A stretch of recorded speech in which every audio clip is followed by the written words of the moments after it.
BRS నాయకులపై hot comments చేశారు Mahabubabad Congress MLA Murali Naik.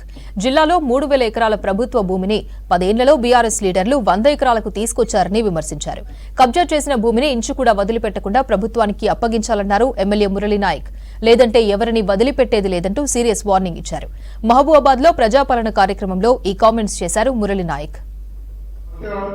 కబ్జా గురై అన్య ప్రాంతమై ఏదైనా డెవలప్మెంట్ అభివృద్ధి పనులు ఏదైనా చేయాలన్నా, ఏదైనా కాలేజీలు కానీ, ఏమైనా ఇన్స్టిట్యూషన్స్ కానీ, ఏదైనా కార్పొరేట్ లెవెల్ ఏమైనా తీసుకోవాలి, పరిశ్రమలు తీసుకురావాలన్నా కూడా మనం అభివృద్ధి చేయలేని పరిస్థితి. మన పరిశ్రమలు తీసుకొస్తే ఎవరు బాగుపడతారు?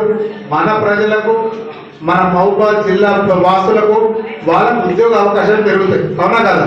అలాంటిది మొత్తం అన్యక్రాంతం అయిపోయింది. ఇప్పుడు 3000 ఎకరాల నుంచి ఇప్పుడు 100 ఎకరాలకు వచ్చేసింది. అవి కూడా తప్పకుండా గవర్నమెంట్ భూమి ఏదైతే ఉందో ఇంచు కూడా వదలకుండా మొత్తం సర్వే చేయించి గవర్నమెంట్కి అప్పగించే బాధ్యత మేము తీసుకుంటామని తెలియజేస్తూ నేను ఒక్కడే చెప్తా ఉన్నా, ఎవరన్నా గవర్నమెంట్ భూములను కనుక వాళ్ళు ఆక్రమించుకుంటే నేను ఒకటే చెప్తా ఉన్నా, మీరు కబ్జా చేసుకున్న భూములను దయచేసి ప్రభుత్వానికి ఇచ్చేయండి. లేకపోతే మీకు కొరడా చూపించాల్సి వస్తుంది. ఎందుకంటే మేము లాక్కునేందుకంటే ముందే మీ అంతటా మీరే స్వయం ఇచ్చేస్తే గౌరవప్రదంగా ఉంటుందని చెప్పేసి